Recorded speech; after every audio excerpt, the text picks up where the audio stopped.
Dans le ciel, le soleil levant. Sur Terre, des centaines de voitures japonaises.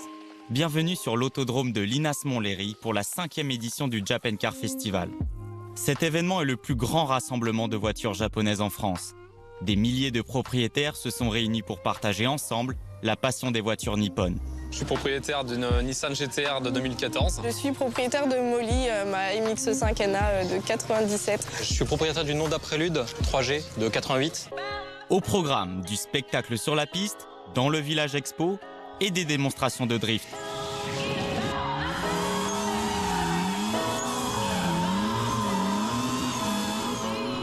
Des passionnés venus des 4 coins de la France.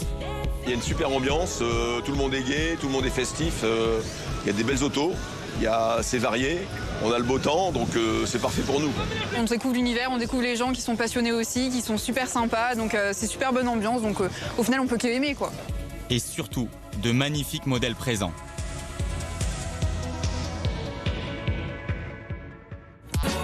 Au petit matin, l'équipe de drifters est en pleine préparation. 2 démonstrations de glisse sont prévues dans la journée. Toi, t'arrives, t'es lancé, et pour le rejoindre, tu te chauffes et tu fais 1 ou 2 exercices pour prendre confiance. Véritable art mécanique, cette discipline apparaît dans les années 80 au Japon. À l'origine course de rue illégale, elle se professionnalise et est aujourd'hui un spectacle unique qui séduit tout le public du Japan Car. L'organisateur de ces shows complètement fous, c'est lui, Timothée Cousin. Et depuis 2018, il n'a manqué aucune édition du festival. Donc le show mécanique qu'on propose au public, c'est vraiment un spectacle avec des voitures de compétition qu'on met sur la piste. On fait du drift, un peu de gymkhana, et notre but, c'est de partager notre passion et de faire plaisir au public. Avant de retrouver Timothée pour le spectacle, une balade parmi les milliers de participants s'impose. Cette pimpante Mazda MX-5 haute en couleur attire tous les regards. Mathilda, sa propriétaire, l'a préparée spécialement pour l'événement. C'est un projet qui est ultra important pour moi. Je l'ai acheté il y a à peu près 1 an. Et elle était accidentée, grêlée. Et l'ancien proprio, malheureusement, il n'a pas pu l'entretenir correctement. Donc je l'ai rachetée parce que c'était la voiture de mes rêves. Après des semaines de dur labeur, son projet a finalement pu voir le jour. Je me suis dit, c'est l'occasion, il y a le Japan Car. Et puis je voulais montrer que les filles aussi, elles peuvent rénover leur voiture et tout ça. Donc j'ai tout fait de A à Z. Et je me suis dit, il me reste 1 mois pour tout finir. Et en 3 semaines, j'ai fait les jantes, la carrosserie, la peinture, j'ai tout fini. Aux côtés de ces cabriolets mythiques, d'autres modèles de renom prennent un bain de foule. Mais on retrouve aussi des voitures rarissimes, étonnantes ou encore complètement modifiées. Nissan est très bien représenté pour cette 5e édition. Une cinquantaine de 350Z, Skyline et autres GT-R ont fait vibrer les sonomètres du circuit et le cœur des passionnés. À l'image de la protégée d'Adrien, les voitures japonaises sont souvent modifiées pour tous les goûts et toutes les envies. Esthétiquement, ce que j'ai modifié, la lame avant, les bas de caisse, et le rond arrière, les cales de roue un peu plus larges. Un peu plus loin dans les allées, le club DN Amit, qui rassemble des Datsun et Nissan du monde entier. Et pour l'occasion, plus de 150 voitures du club étaient présentes. Vous avez une Nissan Skyline R32, son ancêtre, la Nissan Skyline R30, donc Nissan 350Z, Silvia S13, Silvia S14, et après on revient sur les 350.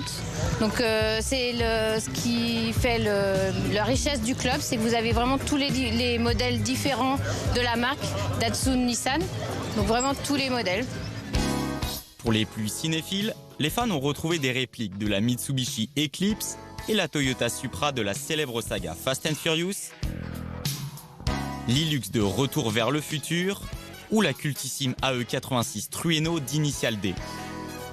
Ici, les Honda ont également leur place avec un parterre de Prélude, un modèle mythique qui a marqué de nombreux passionnés de toute génération, comme Kylian. Je suis propriétaire d'une Honda Prélude 3G de 88 qui a seulement 420 000 km et elle roule encore très très fort. Le look de la bagnole, c'est incroyable. Tu peux faire globalement ce que tu veux avec et elle te le rendra. Donc ça, c'est génial. On s'arrange pour continuer à les faire vivre. Et je trouve qu'il y a ça vachement chez les Japonaises. Belle communauté. Toute cette communauté se donne rendez-vous à midi pour l'un des plus gros shows de la journée, la démonstration de drift. Les dernières consignes assimilées, il est temps pour les pilotes de faire rugir leurs moteurs et d'embraser le bitume du circuit. La pression est à son comble, les pilotes sont prêts, les moteurs tournent, les pneus montent en température, la foule s'accumule et enfin, le top départ.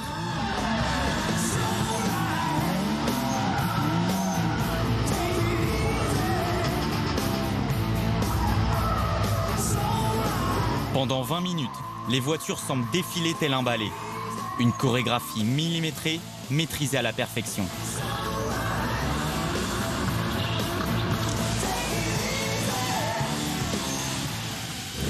Après ce coup de chaud, les sessions de roulage peuvent reprendre. Et pour la première fois en 5 éditions, le Japan Car accueille un nouveau plateau, Wakaba.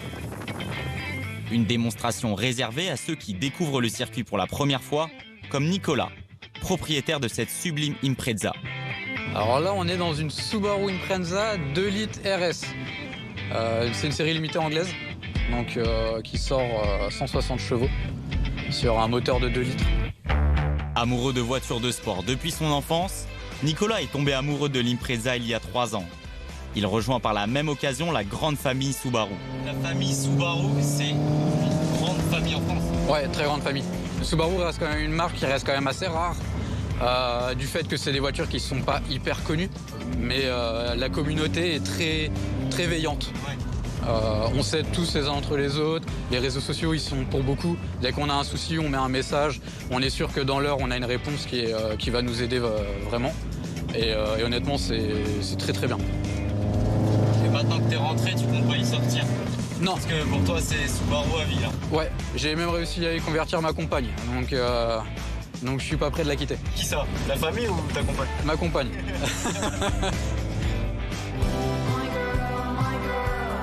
Tout au long du week-end, les milliers de fans auront répondu présents pour une édition record. Je suis passionné d'automobile et surtout de voitures japonaises. J'en possède une également, une 350Z. Et du coup, je veux continuer à en voir d'autres pour avoir des inspirations, pour avoir des projets sur ma voiture. Et puis discuter avec les passionnés, c'est toujours sympa. C'est rare d'avoir un tel écrin. Le circuit, c'est fabuleux. Et une telle variété de voitures. Et pendant 2 jours avec le soleil, c'est vraiment super. Et on est venu de Lille exprès pour enrichir la manifestation de nos véhicules.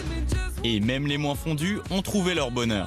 On va dire que j'ai pas eu trop le choix, surtout. Avec un passionné à la maison, on est obligatoirement engrainé dedans. Donc oui, au final, on découvre l'univers, on découvre les gens qui sont passionnés aussi, qui sont super sympas. Donc c'est super bonne ambiance. Donc au final, on peut qu'aimer, quoi. Je pense que ce sera clairement pas mon dernier rassemblement, oui. Pour séduire un public toujours plus large, l'organisation avait pensé à tout. Bornes d'arcade, simulateurs ou courses de voitures télécommandées, l'univers nippon se décline à l'infini. En fin de week-end, le Japan Car se conclut de la plus belle des manières avec la parade. Une procession de plus de 500 véhicules pour faire encore battre, le temps de quelques tours, le cœur de milliers de passionnés d'automobiles japonaises.